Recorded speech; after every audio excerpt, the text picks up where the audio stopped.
Start our lectures. All of you are ready?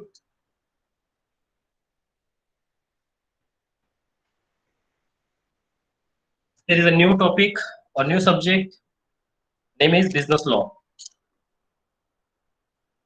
Starting में हमने देखा था ऑर्गेनाइजेशन ऑफ बिहेवियर के बारे में, वो ऑर्गेनाइजेशन लेवल पे था। ना हम अभी पढ़ेंगे बिजनेस लॉ के बारे में, सेकंड सब्जेक्ट में। आप लोगों को कुछ नया सीखने को मिलेगा, बहुत कुछ नया सीखने को मिलेगा, कुछ नहीं बहुत ही कुछ नया सीखने को मिलेगा। कुछ रूल्स एंड रेगुलेशंस और यानी नए नए टॉपिक, नए नए कॉन्सेप्ट आप पढ़ेंगे। बहुत ही इंटरेस्टिंग टॉपिक है लॉ। ठीक है, डायलॉग तो सुना रहेगा, लॉ नहीं पढ़ोगे तो लॉ लग जाएंगे, तो केटी लग जाएंगे ना, है ना आप लोग को।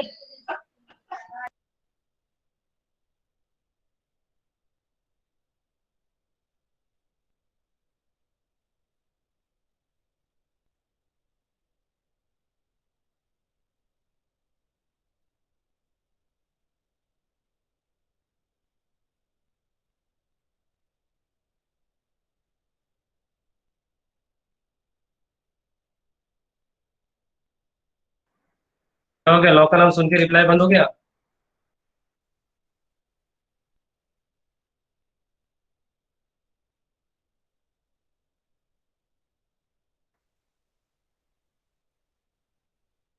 चलो ठीक है। देखो, लॉ बहुत इंटरेस्टिंग सब्जेक्ट है। जरूरी नहीं है कि आपको रूल्स एंड रेगुलेशन मतलब क्या सेक्शंस याद रखना है। आप सेक्शंस बाद में भी याद सकते हो। तो सबसे पहले सेक्शंस के जो कंटेंट है उसको याद रखा करो। सेक्शंस बहुत है सेक्शंस, ऐसा नहीं कि नहीं है। हर लॉ पे जो सेक्शंस बना मतलब जो कंटेंट है, हर कंटेंट के लिए सेक्शंस अलॉट हुए हैं। तो आप कंटेंट्स को ध्यान रखो, सेक्शंस अपने आप याद हो जाएंगे।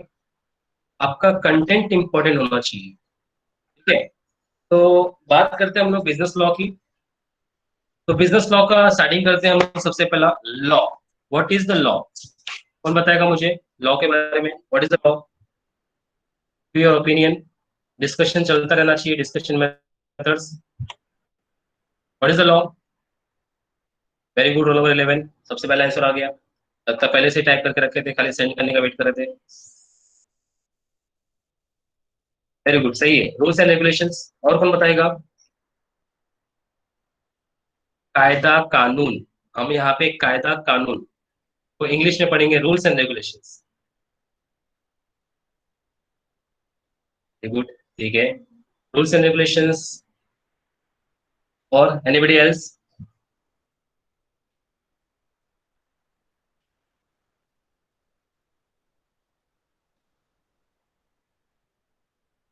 बोलो बाकी लोग, स्पीकर पे रिप्लाई दो।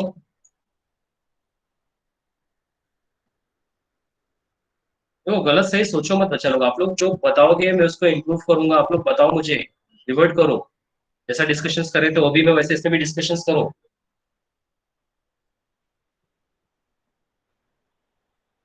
लिमिटेशंस ठीक है, बोल सकते हो। रूल्स एंड रेगुलेशंस बनाए जाते हैं हमारे लिमिटेशंस के लिए। What we have to do, what we are going to do, हमें क्या करना चाहिए क्या नहीं करना चाहिए, ये भी होते हैं रूल्स एंड रेगुलेशंस के अंदर। और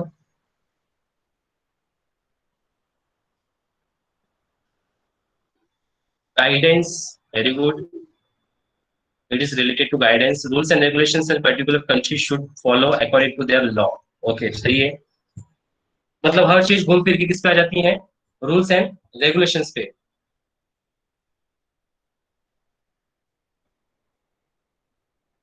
तो हर चीजें लॉ से जुड़े हुए कोई भी चीजें घूम फिर के किस पे आ जाती है? Rules and regulations. That all the peoples, all the publics, all the surveillance follow. ठीक है, सभी को क्या करना चाहिए? फॉलो करना चाहिए।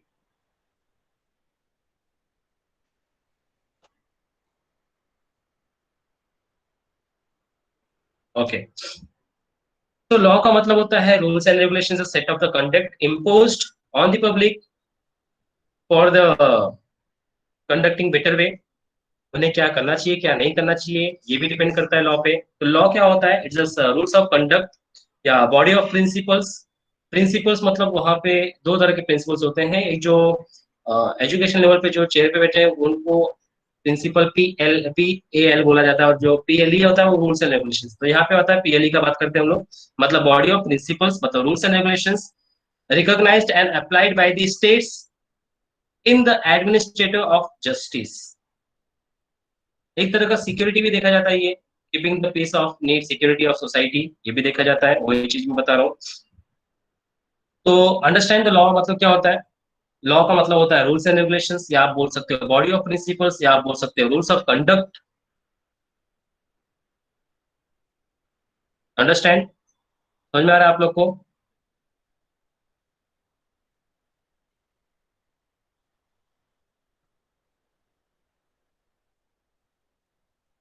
ओके, ठीक है। तो अब मैं जरा बेसिक क्वेश्चंस पूछता हूँ। How many courts in India?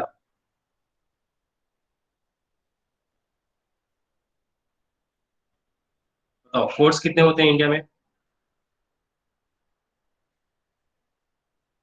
Courts मतलब वो पहनने वाला कोर्ट का बात नहीं कर रहा हूँ, जहाँ पे जस्टिस मिलता है, जहाँ पे केस सुनवाई होती है। How many courts in India?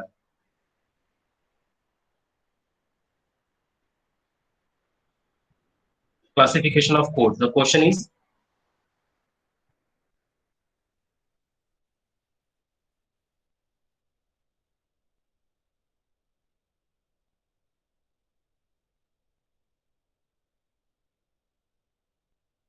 Classification of courts in India, बताओ कौन बताएगा मुझे? देखो, ये सब तुम्हारे नॉलेज की चीजें हैं, तुम लोग को बहुत पहले ही पता होनी चाहिए थी। अरे तब नहीं पता तो अभी पता चल जाएगी, बताओ। गूगल पापा में सर्च मत करो, अपना नॉलेज चलाओ।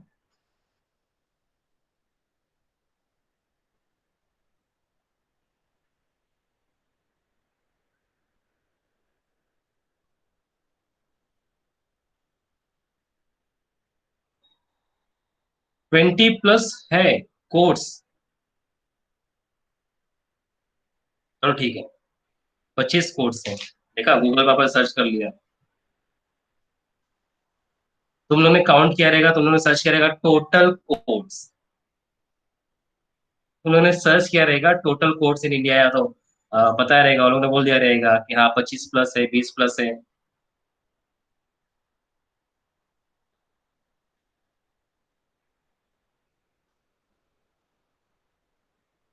3 कोर्ट, ओके वेरी गुड।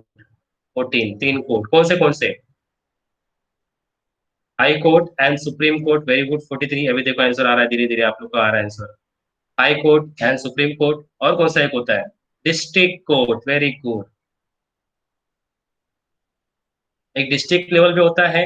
अच्छा बताओ, तीनों में सबसे बड़ा कौन सा होता है? High court, district court, supreme court? Supreme court. Supreme court. यहाँ पे हाई कोर्ट भी आंसर आ रहा है, 26 हाई कोर्ट। कोई हाई कोर्ट बोल रहा है, कोई सुप्रीम कोर्ट बोल रहा है, कोई है जो डिस्ट्रिक्ट कोर्ट भी बोलेगा? No sir, supreme court. Yes. सबसे टॉप लेवल पे कौन होता है? Supreme court.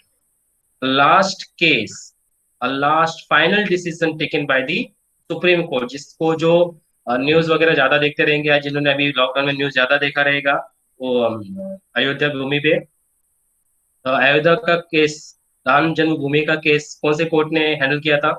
District, high, supreme?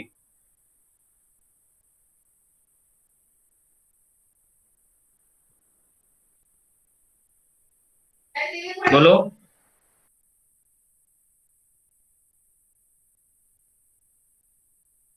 Yes. तो last final decision, final actions taken by the supreme court, वो सबसे बड़ा होता है। उससे लो लेवल पे कौन आता है? सुप्रीम कोर्ट से लो लेवल पे कौन आता है? High court. High court. या हाई कोर्ट किसके लिए होता है?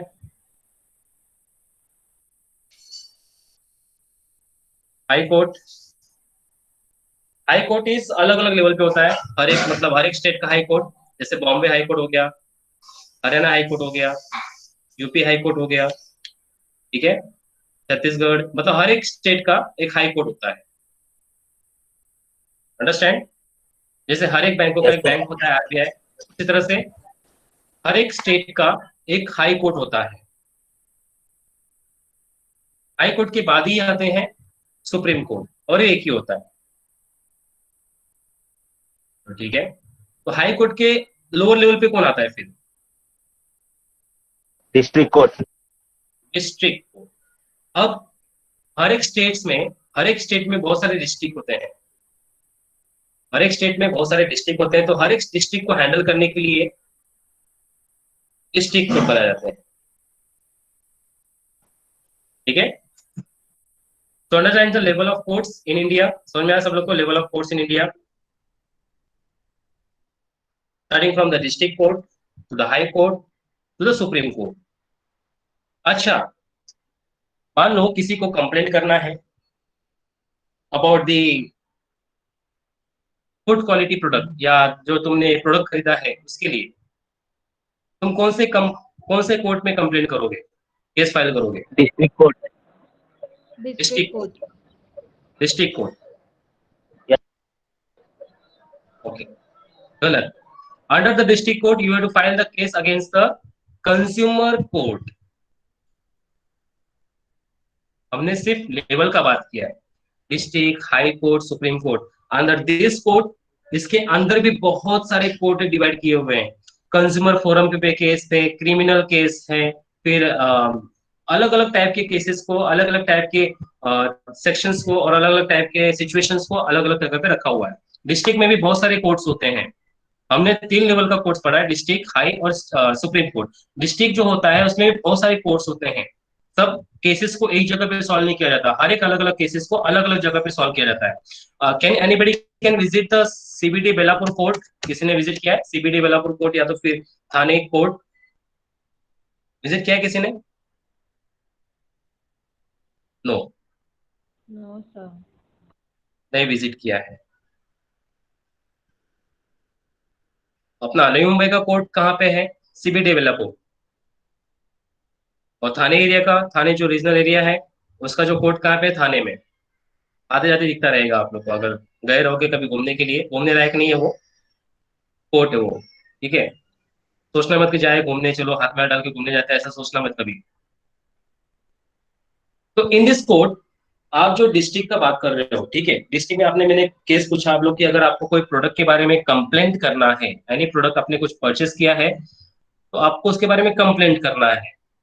आज तक तो कोई करता नहीं है लेकिन फिर भी कंप्लेंट करना है, तो आप कौन सा कोर्ट सिलेक्ट करोगे? आप डायरेक्टली हाई कोर्ट में नहीं जाओगे, आप directly supreme court. Supreme court आपका केस देखेगी भी नहीं, फाड़ के फेंक देगी। आपको सबसे पहला केस करना पड़ेगा कि वो केस किस रिगार्डिंग है। देखो, लॉ ऐसा चीज है जहां पे हाँ और ना होता है, कानून होता है, यस और नो, एप्लीकेबल और नॉट एप्लीकेबल। पता है ना आप लोग को? जैसे कि अगर मैं चाइल्ड लेबर का बात करूं,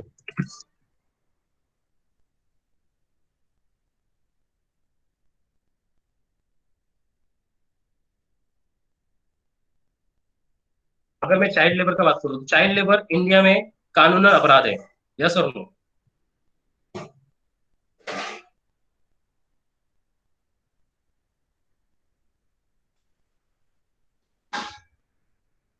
चाइल्ड लेबर कानूनन अपराध है। आप लोग को सिर्फ इतना ही पता है कि हाँ, child labour is prohibited in India as per the child labour act.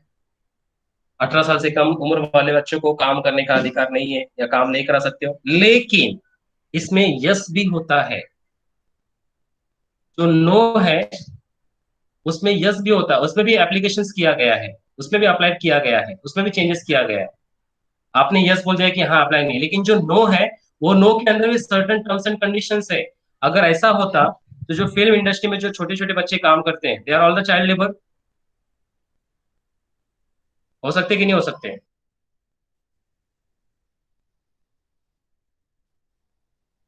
Yes, sir. जो फिल्म सिटी में काम करते हैं छोटे छोटे बच्चे जो काम करते हैं, अकॉर्डिंग वो भी चाइल्ड लेबर हुए। अगर वो चाइल्ड लेबर हो, वो काम कर सकते हैं, तो बाहर वाले बच्चे क्यों नहीं काम कर सकते? They are also financial need, उनको फाइनेंशियल जरूरत होती है। तो कानून देखो दो तरीके से चलता है। अगर कानून ने मना किया है और उसमें एप्लीकेबल हुआ है, तो जो जिसमें नो हुआ है उसमें भी यस होता है कि हाँ वो कर सकते हैं। If they are need a financial problems, अगर उनको फाइनेंशियल जरूरत है वो कर सकते हैं।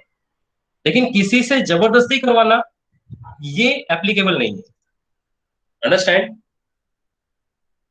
तो उसी तरह से आपको अलग अलग केसेस आपको मिलेंगे कि कौन से केसेस को किस जगह पे सॉल्व किया जाता है। जैसे कि आप लोग, मैंने पूछा कि आप लोग को अगर प्रोडक्ट का कंप्लेंट करना है तो कहाँ आप जाओगे? आप जाओगे डिस्ट्रिक्ट लेवल पे। मतलब हम नई मुंबई के कोर्ट पे जाएंगे तो नई मुंबई का कोर्ट में आप कहाँ जाओगे? कौन से कंप्लेंट में कौन सा केस कंप्लेंट करोगे? तो आप लोग फाइल करोगे कंज्यूमर केस। तो आपका कंज्यूमर केस डिस्ट्रिक्ट कोर्ट के क्रिमिनल केस में सॉल्व नहीं होगा, आपका कंज्यूमर लेवल पे सॉल्व होगा। कंज्यूमर कोर्ट अलग होता है, उसमें हर एक जगह पे अलग अलग कोर्ट रूम रहता है कि किसी का मर्डर हो गया तो मर्डर वाला केस अलग जगह का, किसी का घर का केस हो गया एमआरटीपी एक्ट तो उसका अलग केस चलेगा, किसी का कंज्यूमर लेवल पे तो कंज्यूमर लेवल का अलग चलेगा। मतलब डिस्ट्रिक्ट लेवल में बहुत सारे कोर्ट रूम्स होते हैं, अलग अलग जज अलग अलग रूम्स को हैंडल करते हैं। अंडरस्टैंड? समझ में आ रहा है आप लोग को? यस। तो इन डिटेल हम लोग पढ़ेंगे जब हम लोग क्लासिफिकेशन ऑफ कोर्ट्स के बारे में पढ़ेंगे, तो इन डिटेल हम लोग पढ़ेंगे कि कोर्ट्स कितने तरह के क्लासिफाइड होते हैं और कौन से केसेस सॉल्व किया जाता है। लेकिन उसके पहले हम लोग पढ़ेंगे लॉ क्या होता है और what are the classified according to law, और लॉ को किस रूप में क्लासिफाइड किया गया है। तो देखो, अगर हम लॉ के बारे में पढ़ेंगे तो terms and condition about the law, law क्या होता है, anybody can read the law.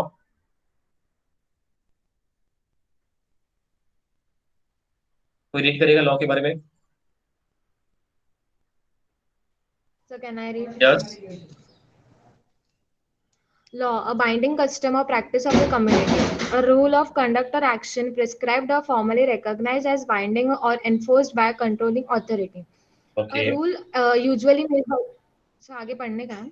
हाँ हाँ, पढ़ो पढ़ो।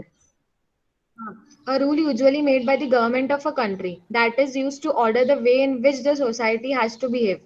The law is a set of rules that are laid down to regulate the government of the state and control the relationship between the state and its citizens, and also to govern the relationship between the one citizen and another, which is enforceable by the courts. Okay, very good. तो ये हो गया law. Understand? मतलब law क्या है? A binding customs, एक rules है, एक प्रैक्टिस है ऑफ द कम्युनिटी। कम्युनिटी मतलब सोसाइटी के लिए। अ रूल्स ऑफ कंडक्ट और action prescribe formally recognise as binding और एनफोर्स बाय कंट्रोलिंग अथॉरिटी। हमारी कंट्रोलिंग अथॉरिटी हमारी गवर्नमेंट है, हमारी महाराष्ट्र गवर्नमेंट हमको कंट्रोलिंग अथॉरिटी देती है, आपको क्या करना है क्या नहीं करना है। तो इसी तरह से हर एक स्टेट को हर एक कंट्रोलिंग अथॉरिटी गाइड करती है, लॉ करती है कि आपको क्या करना है क्या नहीं करना है, as citizen of India, as a person of India, आपको क्या नहीं करना है। ठीक है, वो सब रूल्स एंड रेगुलेशन करना पड़ता है। और rules usually made by the government of a country. कौन बनाता है? गवर्नमेंट बनाती है। किसके लिए? अपने कंट्री के लिए। ठीक है, that is used to order the way in which society has to behave. मतलब सोसाइटी किस तरह का बिहेव करती है, क्या करती है क्या नहीं करती है, वो सबके ऊपर डिपेंड करता है कि गवर्नमेंट क्या रूल्स बनाती है, रूल्स एंड रेगुलेशन। अभी आपने लॉकडाउन में बहुत कुछ रॉ रूल्स रेगुलेशंस देखा रहेगा, वीडियो में भी देखा रहेगा। धारा, कौन सा धारा लगा था जहाँ पे 5 लोग खड़े नहीं हो सकते हैं? सेक्शन 144। 5 लोग से ज्यादा खड़े नहीं हो सकते, रात को टहलने नहीं निकल सकते, वो भी सेक्शन था। पता है ना आप लोग को?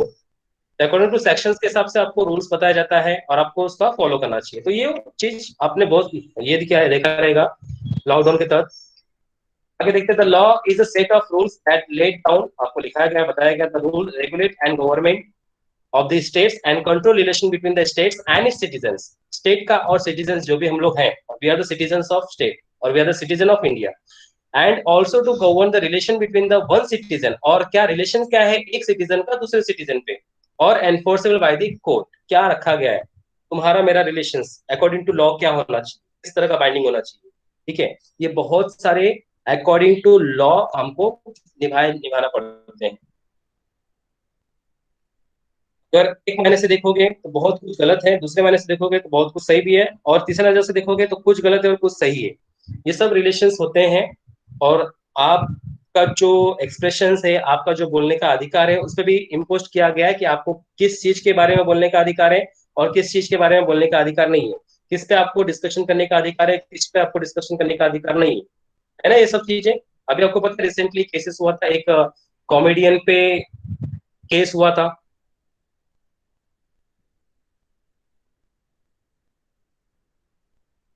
देखा रहेगा, बहुत सारा वीडियोस आया था उसके ऊपर। एक कॉमेडियन ने अपने कॉमेडियन शो पे कुछ गॉड के बारे में उपनिषद बोल दिया था।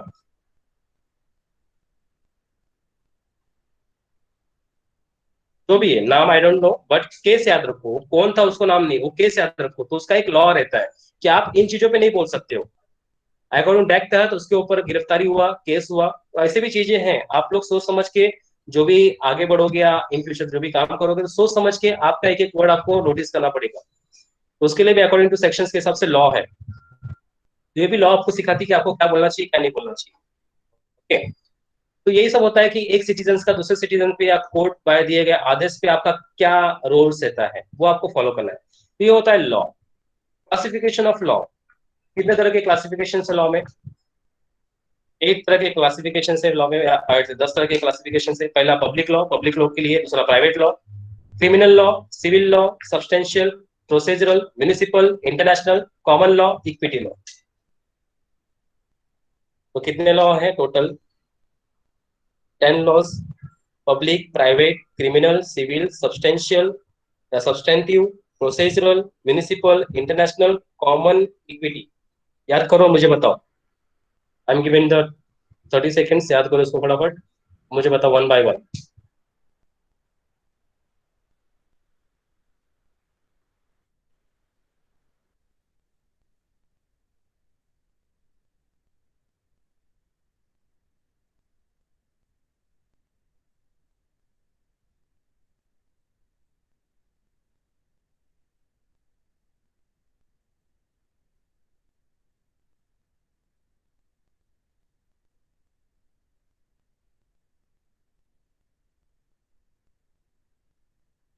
तो कौन बोलेगा मुझे क्लासिफिकेशन ऑफ लॉ?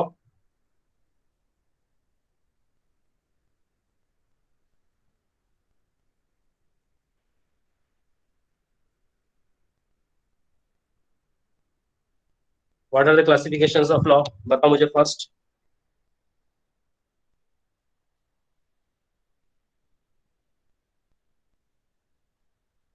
यस, ज्यादा वेट मत करवाओ।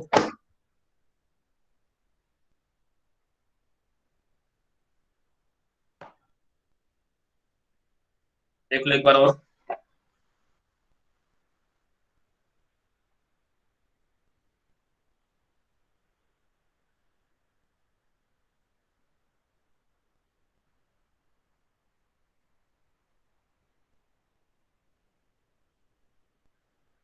Public, private, criminal, civil, substantive, procedural, municipal, international, common, equity. Tell me classification of law. Yes, you can. So there are 10 types of classification of law. First, private law, public law. Second, criminal law, civil law. Third, substantive law and procedural law. Fourth, municipal law and international law. And next is common law and equity law. Okay, very good, very good. Rule number 5. Anybody else? Sir, can I? Yes. There are 10 type of classification of law: public law and private law, criminal law and civil law. Third, substantive law and procedural law, international law, then international law, municipal law, common law and equity law. Very good. Rule number 16. Excellent. Anybody else? Sir, can I? Yes, Can you I, can. Then bolo. Public law and private law, criminal law and civil law, substantive law and procedural law, municipal law and international law, common law and equity. Very good. 15. Very good. Excellent. Yes. Anybody else? Rule number 37. तुम बोल रहे थे? Yes, sir. So there are 10 types of law, 10 types of classification of law: public law and private law, criminal law and civil law, substantive law and procedural law, municipal law and international law, common law and equity. Very good. Very good. Excellent. Rule number 37. Anybody else?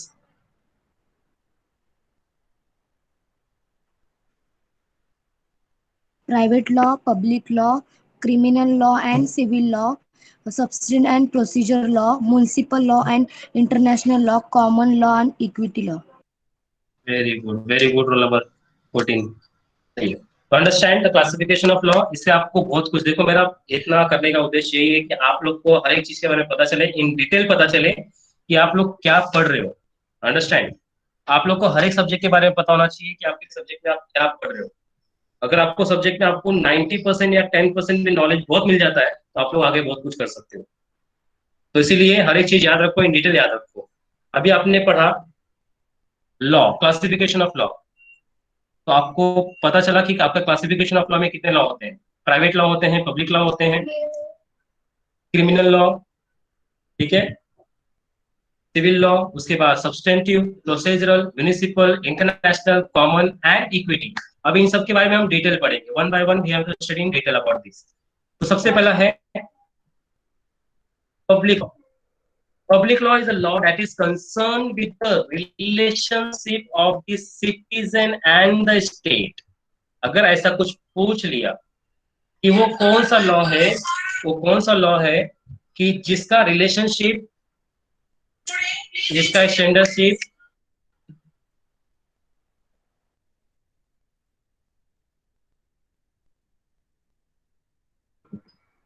Okay, sorry for waiting. अगर आपको ऐसा पूछा जाए कि वो कौन सा law है जिसका रिलेशनशिप सिटीजन और स्टेट का हो, वो कौन सा लॉ है? वो पब्लिक लॉ है। मतलब पब्लिक लॉ में क्या देखा जाता है, स्टेट का, और हम लोग we are the citizen of the state, हम लोग सिटीजन किसके हैं? महाराष्ट्र के, ठीक है, we are the citizen of Maharashtra. तो हमारा और हमारे स्टेट का क्या रिलेशन है, वो होता है पब्लिक लॉ। कुछ हो गया, मतलब कोई गलत स्टेटमेंट आ गया या कुछ ऑर्डर आ गया, ले इधर पे दंगा फसाद चालू, फोड़म फोड़ी चालू, मतलब पब्लिक प्रॉपर्टी बर्बाद करना चालू, तो ये अकॉर्डिंग टू पब्लिक लॉ के अंदर बनाया जाता है कि हमारा as a citizen of state, वाला सिटीजन ऑफ इंडिया, हम लोग we are the all citizen of India, but according to state we are the citizen of state. तो हमारा हमारे स्टेट के प्रति क्या है, in any cases, in any situations we do not destroy the public property, because जो state हमको दे रहा है we are the responsible of that. हमें जो स्टेट हमको सप्लाई कर रहा है हमें उसको फॉलो करना चाहिए, ठीक है, तो इससे तुमको ही नुकसान पहुंच सकता है। तो यही होता है, the public law is a law concern with the relation between citizen and the state, कि हम और हमारे स्टेट्स के बीच में क्या रिलेशन है। This consist different specialist others areas. तो उसके अंदर दो एरिया आते हैं, एक होता है कॉन्स्टिट्यूशनल लॉ और एक होता है administrative law. Who is the read constitutional law? कौन पढ़ेगा constitutional law? Read anyone? So can I? Yes. Constitutional law is a concern with Indian constitution. It covers within it 25%, 20 schedule the composition and procedure of functioning of central and local government. It is a list of countries.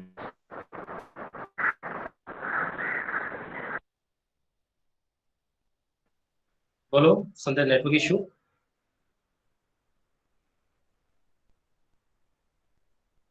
Okay, let's see the constitutional law. Constitutional, the word constitutional, ये हमको next chapter में पढ़ना है, बहुत ही important हमारे लिए है, ठीक है। Constitutional, constitution, what is the constitution? कौन जानता है कॉन्स्टिट्यूशन के बारे में? गूगल सर्च करोगे तुरंत मिल जाएगा, कोई प्रॉब्लम नहीं, लेकिन मुझे बताओ कॉन्स्टिट्यूशन का मतलब क्या होता है?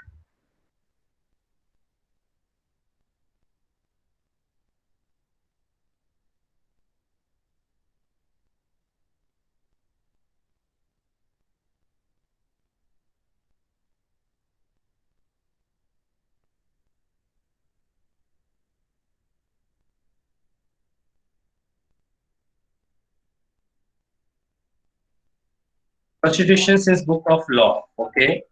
और कौन बताएगा मुझे कॉन्स्टिट्यूशन का मतलब?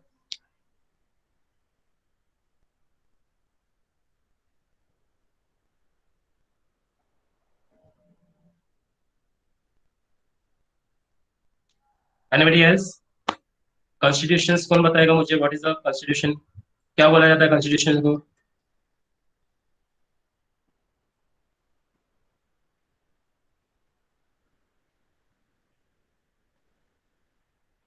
सोचो, as a citizen of India, as a person of India, you don't know about the constitution को क्या बोला जाता है?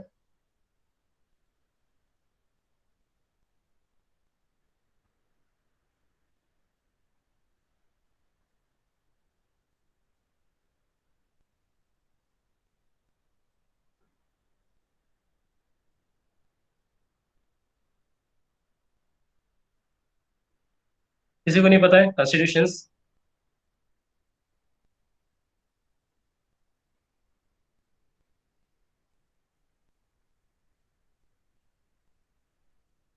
Okay, constitution is an aggregate fundamental principles.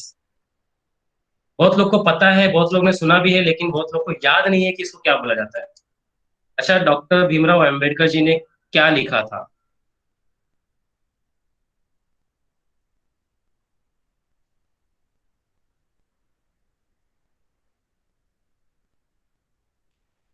नहीं पता? संविधान। याद आया क्या? Very good, roll number 2।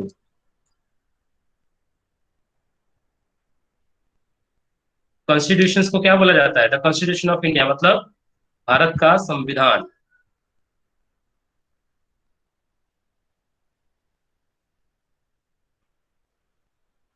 अब समझ में आया कॉन्स्टिट्यूशन को क्या बोला जाता है? कॉन्स्टिट्यूशन को हम किस नाम से जानते हैं? कॉन्स्टिट्यूशन को हम जानते हैं संविधान के नाम से। भारत का संविधान, द कॉन्स्टिट्यूशन ऑफ इंडिया। ये कॉन्स्टिट्यूशन ऑफ इंडिया क्या बताता है? What is the constitution of India? तो कॉन्स्टिट्यूशन लॉ बताते हैं कि हमारे कॉन्स्टिट्यूशन कितने। याद रखो, इंडिया का जो कानून है सबसे लेंदिएस्ट का लॉ है, मतलब सबसे रिटर्न, सबसे ज्यादा रिटर्न लिखा हुआ, सबसे ज्यादा। ठीक है, बाकी सब कंट्री में कैसा ओरली है, प्रिस्क्राइब जब बहुत लागू करते हैं, लेकिन हमारे कंट्री का लिखित कानून सबसे बड़ा कानून है, लेंदिएस्ट लॉ इन द वर्ल्ड। ठीक है, कॉन्स्टिट्यूशन लॉ क्या है? सबसे बड़ा है। और कॉन्स्टिट्यूशन लॉ का मतलब क्या होता है? भारत का संविधान, जिसके अंदर 25 पार्ट्स, 20 शेड्यूल्स और बहुत सारे नॉट 20 शेड्यूल्स, बहुत सारे शेड्यूल्स होते हैं इसके अंदर। थोड़ा इसमें गलत हो गया लिखने के लिए, तो बाद में चेंज करता हूँ मैं। ठीक है, इसमें बहुत सारे पार्ट्स हैं, पार्ट्स के सब पार्ट्स हैं, शेड्यूल्स हैं। ठीक है, ये सब पार्ट को इन्होंने डिवाइड करके रखा हुआ है। किसमें? कॉन्स्टिट्यूशन लॉ में डिवाइड करके रखा है। Understand?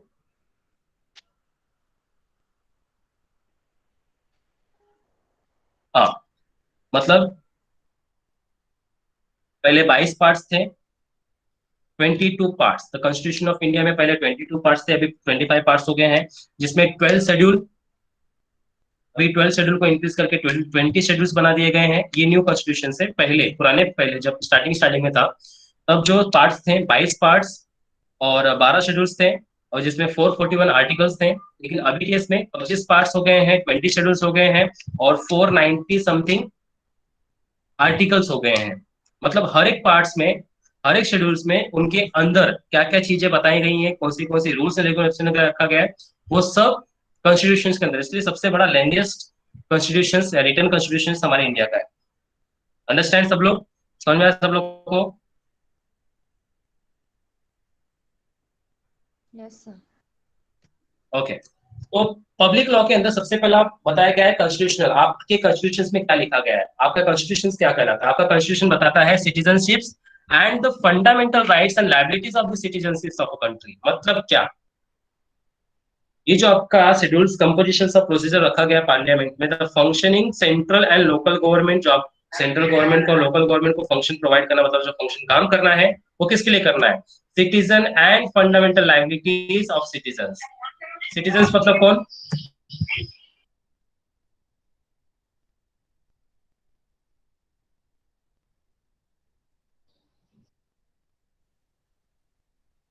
Citizens and fundamental rights, liabilities of the citizens of the country. मतलब आपका अधिकार क्या है? You are a citizen of India, आपका अधिकार क्या है, आपकी लाइबिलिटीज क्या है आपके कंट्री के प्रति। अब कहीं भी दंगा फसाद हो जाता है तो सब लोग क्या करते हैं? पत्थर वित्तर लेके ट्रेन फोड़ो आंदोलन, बस फोड़ो आंदोलन, गाड़ी जलाओ आंदोलन, ठीक है, धरना दो आंदोलन, ये सब चलता है ना?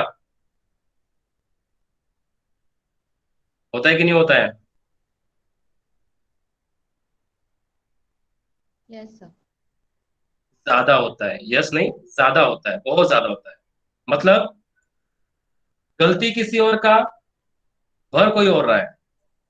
आप सब कुछ प्रॉपर्टी यूज कर रहे हो, तो as a citizen of India, is my authority, ये मेरा रूल्स है और ये मेरा सेट ऑफ द स्टैंडर्ड है कि मेरे पास जितने भी लोग स्टूडेंट पढ़ रहे हैं, कि आपका मेन मोटिव होना चाहिए कि इन फ्यूचर कोई भी दंगा फसाद हो तो आप लोग एक कसम खाओगे कि इंडिया का प्रॉपर्टी, आपके स्टेट का प्रॉपर्टी या आपकी वजह से किसी और को नुकसान ना हो। किसी के भी धंधे में, किसी के भी झगड़े में आप किसी दूसरे का नुकसान नहीं करोगे। बोलो।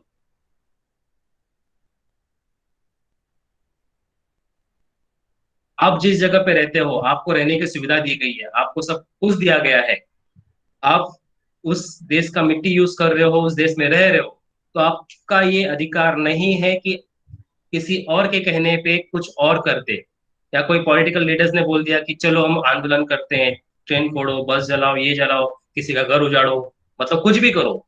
As a citizen of India, as a citizen of constitution, आपके सबसे अधिकार नहीं दिए गए हैं। अंडरस्टैंड? तो ये सबसे पहला है पब्लिक के लिए जो कॉन्स्टिट्यूशन में बताया गया है, मतलब citizen and fundamental rights liabilities of citizen of country, ये सबसे पहला कानून बताया गया है। हाँ, अभी बीच में कुछ आंदोलन हुए थे, जिसको एनसीआर, दिल्ली एनसीआर में हुए थे, और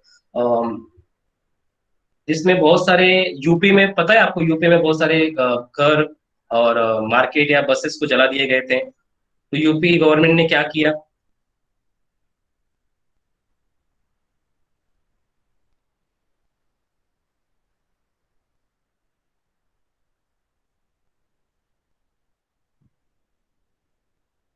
एनीवन आइडिया?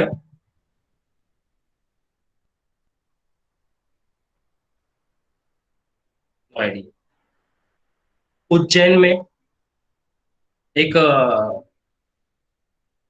जय श्री राम का रैली निकल रहा था।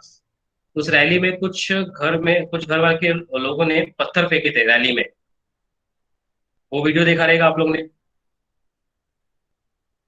यस और नो?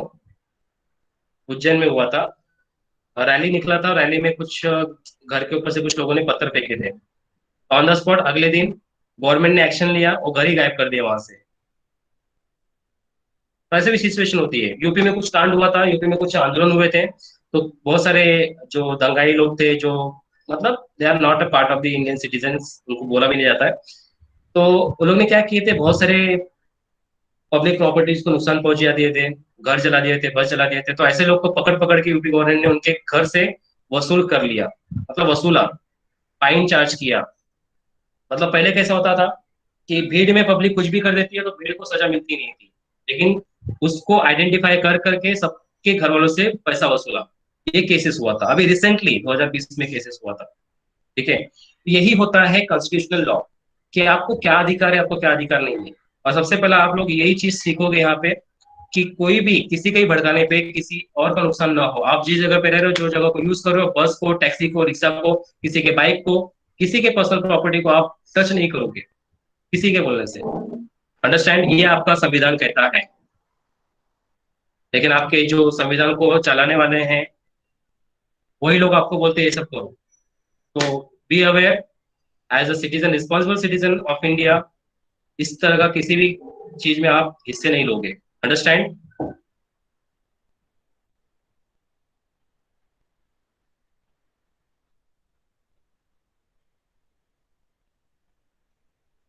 बस दो लोग।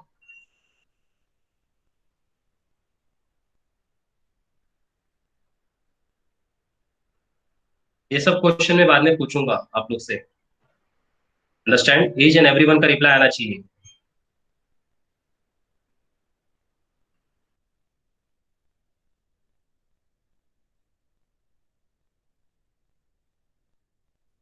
Understand the constitutional law. Constitution बताता है कि फंडामेंटल राइट्स के, आपके अधिकार भी आपके पास है। आपको पढ़ने का अधिकार है, आपको बोलने का अधिकार है, लेकिन क्या बोलने का अधिकार है वो भी आपको जानना चाहिए। आपको पढ़ने का अधिकार है, आपको बोलने का अधिकार है, आपको घूमने का अधिकार है, यहाँ वहां जा सकते हो, सब जगह जा सकते हो, इंडिया के अंदर बाउंड्री में कहीं भी जा सकते हो। ठीक है, आपको अधिकार भी दिए गए हैं, लेकिन आपकी कुछ लाइबिलिटीज भी है, वो भी ध्यान रखो। ये आपको कॉन्स्टिट्यूशनल लॉ बताता है। एडमिनिस्ट्रेटिव लॉ क्या बताता है? एडमिनिस्टर करना, आपको एडमिनिस्टर के अंदर, मतलब administrative law is a law protect for the better and convenient administration of the government and government bodies. मतलब आपको किस अकॉर्डिंग चलना है, मतलब एक set rules and standards. There has been a start increase activities of government over the past years. कुछ activities बढ़ाए गए हैं। Many schemes have been introduced by the government for helping the ensure poor proper standards of living for everyone. A huge number of dispute rise around the administrative and different schemes. Law has been destroyed to deal with the problem as such personal against the administrative strategy. मतलब आपको standard रखने के लिए government बहुत सारे administrative law रखी गई है, आपको बताया जाता है कि आप इसके अकॉर्डिंग, जैसे कि for example PMJDY, what is the full form of PMJDY?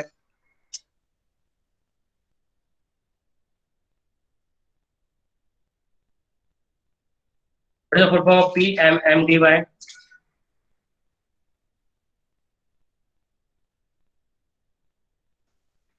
ये सब एडमिनिस्ट्रेटिव है, आपको लाइफ को स्टैंडर्ड रखने के लिए, आपके लाइफ को सेट रखने के लिए गवर्नमेंट ऑफ इंडिया या जो गवर्नमेंट ऑफ को एक लिविंग स्टैंडर्ड रखती है, वो सब रूल्स एंड रेगुलेशंस को बोलते हैं एडमिनिस्ट्रेटिव लॉ। पब्लिक के लिए PMJDY का फुल फॉर्म पता रहेगा, गूगल सर्च कर लो, कोई प्रॉब्लम नहीं। प्रधानमंत्री जनधन योजना पता रहेगा आप लोग को।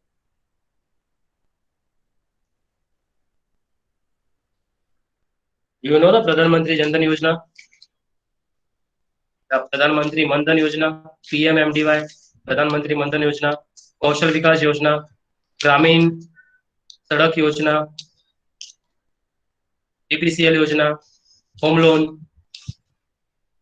आवास योजना, ये सब क्या है? Administer law. किसके लिए बनाए जाते हैं? पब्लिक के लिए।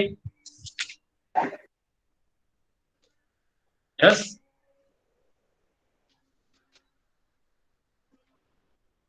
समझ में आ रहा है आप लोग को? तो पब्लिक के लिए किए जाने वाले जो कानून हैं वो दो तरह के होते हैं। कॉन्स्टिट्यूशन में लिखा गया आपको क्या करना है क्या नहीं करना, the liabilities and fundamental rights of the citizen of India. And second thing, administer, मतलब पब्लिक के लिए किए जाने वाले स्टैंडर्ड ऑफ लिविंग का जो कानून पास होता है वो law, that's called public law.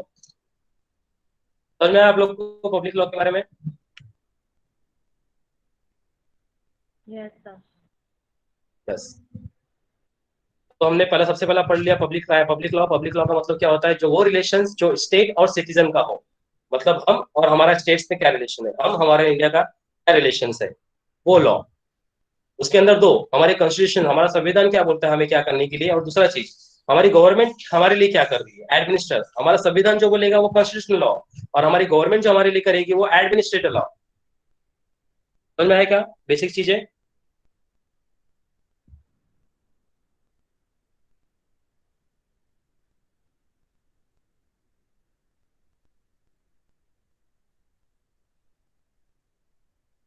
Okay, तो पब्लिक लॉ हमारा हो गया। प्राइवेट लॉ क्या होता है? Private law is a law that predominantly concerned with the rights and liabilities of the individual to each other। ये होता है एक दूसरे पे निर्भरता, एक दूसरे का रिस्पेक्टफुल, एक दूसरे का क्या आप राइट्स एंड लाइबिलिटीज बताते हो, वो चीजें। अब यहाँ पे आ जाता है कि आप किसी और को कुछ गलत नहीं बोल सकते, ठीक है? ये होता है प्राइवेट लॉ। हर एक का अपना ओन सेल्फ रिस्पेक्ट है। आप किसी को गाली तक नहीं दे सकते हो, इतना आपके लॉ में लिखा गया है। आप किसी को गाली तक नहीं सकते हो, मतलब कुछ गलत शब्द यूज नहीं कर सकते हो। ये होता है आपके और आपके बाजू में, मतलब आपके अदर्स, आपका और आपका अदर्स का रिलेशन कैसा है। पब्लिक लॉ का मतलब क्या था? आपका और आपके कंट्री का रिलेशन, मतलब स्टेट का रिलेशन।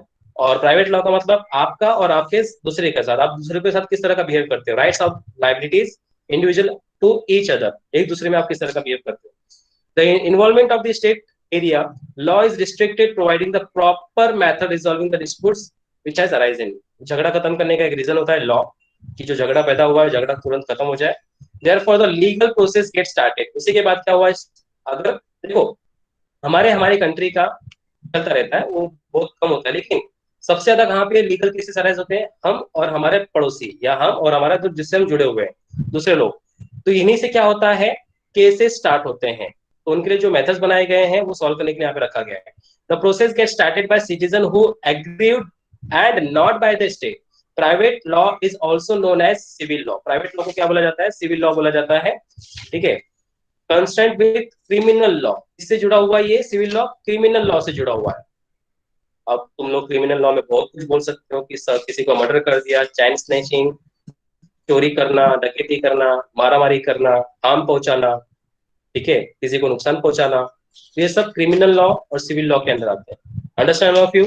पब्लिक लॉ जो था हम और हमारे स्टेट से प्रति था, या हम और हमारे कंट्री के प्रति हमारा रिस्पॉन्सिबिलिटी क्या है, और प्राइवेट लॉ जो है हम और हमारे पड़ोस में, हम और हमारे ईच अदर लोगों में किस तरह का रिलेशन, किस तरह का राइट्स एंड लाइबिलिटीज है। Understand all of you?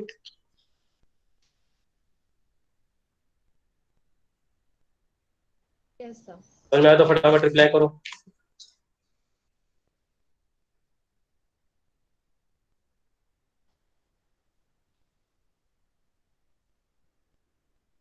Okay, कोई डाउट किसी को?